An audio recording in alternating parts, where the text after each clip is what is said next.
Hi, everyone, and welcome to Ouroboros Out Loud, a tale that never ends, from a narrator that never dies. Follow our storyteller, the last, as they journey through the Ouroboros itself to undo the end of the world, soothing it with stories from the now dead universe. Ouroboros Out Loud is produced and distributed by Chapman University's Ouroboros magazine, and frames student submissions at the heart of its story. Each episode shows the last reading new submissions from the magazine's history to the Ouroboros, until they're able to begin the cycle of stories anew. If you would like your story to help save time itself, consider submitting to our fall and spring semester issues, or our Halloween zine. Your submission may just convince the Ouroboros to begin the cycle anew. Without further ado, this is Episode 1, The Serpent.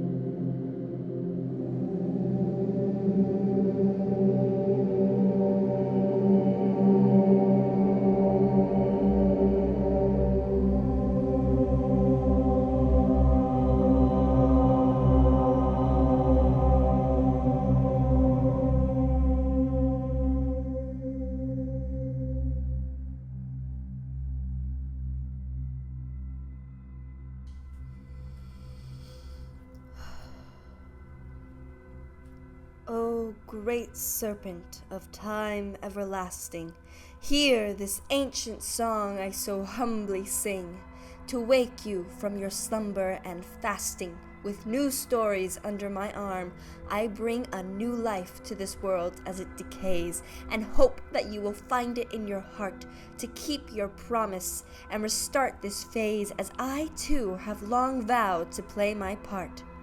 Reveal yourself to me, eternal snake, though weary you've grown in your timelessness. Grant me the service of another wake, for the old world's end I must first address. And as for the final time this world spins, in its dust a new world again begins.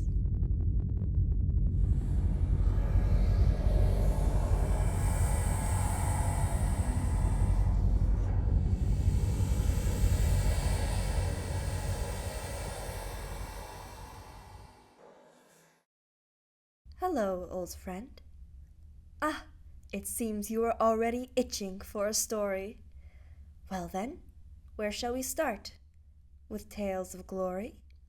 Or perhaps you would be more inclined to a song of romance? Oh, don't be so childish, just give it a chance. My collection this time is full of many a hidden gem, and in time I hope you too will see the value in them.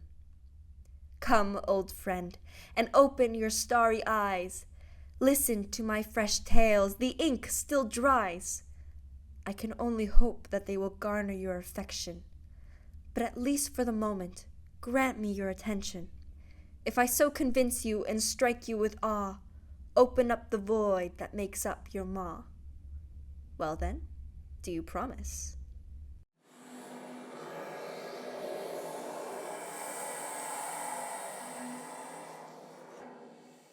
Excellent. Let's make this routine. For each stop in your body I will set you a scene. If my stories delight you, allow me passage through. Pray that all my stories will remain fair and true. So without further ado, my friend, for I know I have been spitting, let us start where all stories start. Let us start at the beginning.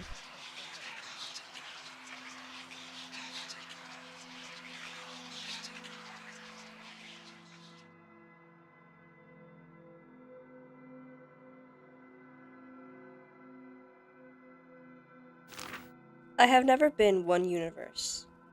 That is to say, I am fragmented across realities.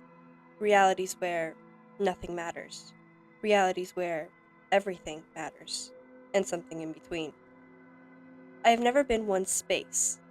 That is to say, I am an infinite void, space between concrete thought, space between concrete feeling, but nothing else. I have never been one mind. That is to say, I am concepts covering facts, covering truths, concepts of omnipresence, concepts of omniscience, questions with no answer. I have never been one body. That is to say, I am an end with no beginning, beginning of infinity, end of eternity, cyclical, unrelenting, unyielding. I have never been. That is to say, I am.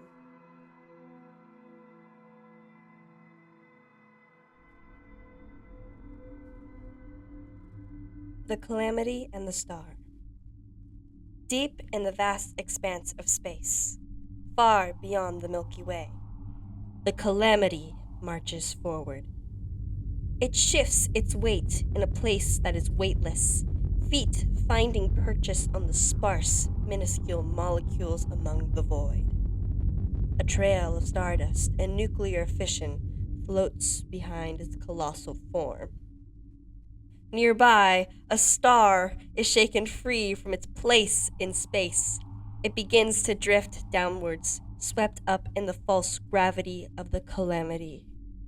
Light expands from the star's hydrogen core. What was once simply a sphere of scalding elements now takes a definitive form. Limbs stretch outwards, and eyes blink open. In the presence of divinity, consciousness is born. It is impossible for there to be sound in space, yet the star speaks anyway. Who am I? It asks. What am I doing here? The Calamity does not respond. The star blinks at the other being as the curiosity it was born with melts into vexation. There are far too many thoughts running rampant within its newly constructed mind.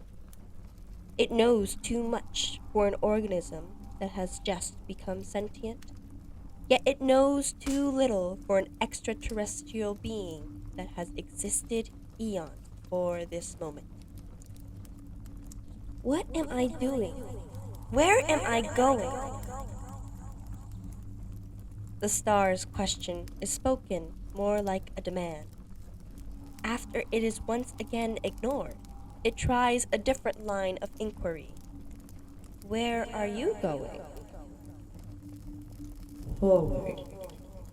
The Calamity's voice is laced with nothing but the truth. For how long? The Calamity does not respond.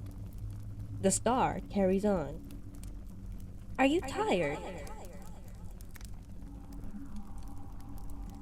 One step ends, another begins. There is no room for exhaustion within me.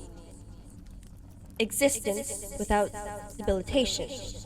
How interesting. The star spins, experimenting with its newfound freedom alongside the Calamity. Millions of years trapped in a form devoid of life has made the otherworldly creature as restless as air molecules in heat. Is there a purpose to your nonsense, or will you simply leave me with silence? Asked the star. Silence has its uses. What is useful to you is infuriating to me. Life is so paradoxical. Why must we live in such a state of disarray? Is death the only moment when our existence is brought to order? The Calamity does not respond. Only one of those questions was rhetorical. The star rolls its eyes, and consequently rolls its entire body as well. Say, what do you think of death? Death gives life meaning. The star scoffs. If you're going to make statements like that, Then I'd rather you stay silent. A deadline does not lead to an answer. It simply limits the time to find one.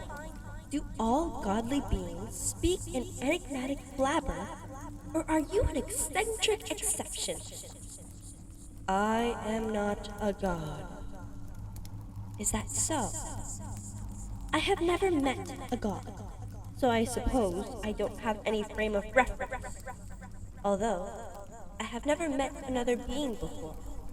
I know whatever you are is not the norm. The calamity does not respond. The star begins to ramble. You say you are not a god, yet it feels as though your words hold the truth of the universe. Your tone is absent of doubt, yet it also holds no confidence. I do not understand what you are. Flames flicker underneath the star's skin, threatening to spill out into the cold vacuum of space. The star's voice sharpens, molten gas spilling from its mouth. I was born beside you. I was born because of you. And yet none of that seems to matter to you at all. You who speaks of death in a way only one who does not fear it can. If you aren't a god, then you must be a fool for treating oblivion in such a manner. The calamity does not respond. You make death seem beautiful. But what beauty is there to behold in such a thing? Fear is all I know of death. It is the eradication of everything that I am and everything I could have been. I can feel its cold embrace leering over me. It is lying in wait like a predator stalking its prey. Except I can do nothing to prevent its claws from tearing me apart. An inevitable fate of all living things. That is what it is. Nothing more, nothing less. The calamity does not respond. All things die. At least, that is the knowledge I was born with. Although, I suppose I could be wrong. The star stares at its hands. Its fingertips have grown pale, and the edges of them have begun to crack. I thought you were a god, and apparently, that isn't the case. The calamity does not respond. Does everything have an end? The calamity does not respond. Do even gods die? The calamity does not respond. Tell me, are you capable of death? The calamity hesitates. I do not know. To be born without the lingering shadow of death. What a luxury that must be. I have awoken mere moments ago, yet I can already feel my life depleting. To have to grapple with death as soon as I am given life, isn't that a tragedy? The star laughs hysterically before continuing. Do you feel it? The heart that warms your body? Can you feel it burning? Does it waver, even for a moment? Do the embers mark every second of life you've lived? A sickly glow begins to emit from the center of the star's chest. When they cease, will all traces of you vanish as if they never existed at all? The handful of seconds it takes the calamity to reply feel like an eternity to the star. I am nothing except warmth, it says. I thought I was too. For a brief moment, after I had awakened, I thought my light would shine forever. The star frowns. Why was I born with so much desire and ambition when I lack the time to make use of it? Is there any point to my life at all? The calamity does not respond. The star gives a cold chuckle. Its skin begins to crumble, leaving a trail of beautiful decay behind it. I suppose your silence is better than some short-sighted drivel that'll make me wish you would die instead of me. Most of the star's body has rotted away. Only its face and torso remain floating beside the calamity. How unfortunate that I will be unable to witness your end, if an end is even possible for you. The light of your supernova would reach the edges of the universe. Perhaps you'll be the end of all things. Or maybe your death will simply be another inconsequential speck in the grand scheme of the universe. Either way, would you still believe that death gives life meaning? In that moment, the calamity stops. It stops and turns to the star. The two beings met each other's gaze, unyielding and bright. I was incorrect, the calamity states. Death is not what gives life meaning. Death itself is meaning. The star's face begins to disintegrate. Is that the truth of the universe? The calamity does not respond. Even if it is a lie, it is a beautiful one. I suppose I wouldn't mind believing it. The star closes its eyes as its body erupts in a burst of cosmic colors. The dust and debris hits the calamity, staining its skin with molten light. Those shining remnants of life burrow into the calamity. An everlasting mark is branded deep within the ethereal being. The calamity carries on.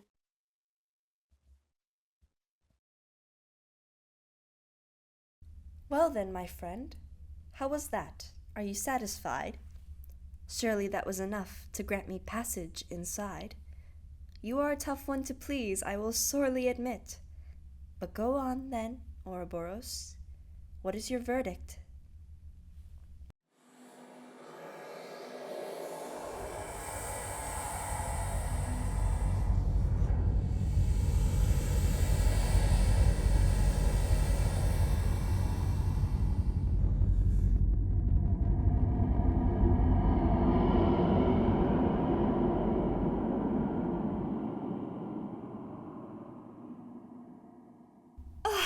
Glorious day! So you are still able to be swayed. And so my journey begins, my first game well played. Into the mouth, the void I go. What shall I see on the other side? I have yet to know. This episode of Ouroboros Out Loud was written by Bri Velez and produced by Amin Veach. I Have Never Been One Universe was written by Sophie Casarez, and The Calamity in the Star was written by Andy Lee. For more episodes, or to submit to the magazine, please visit ouroborosmagazine.wixsite.com/Chapman, or find us on YouTube at Ouroboros Out Loud. Thank you again for listening.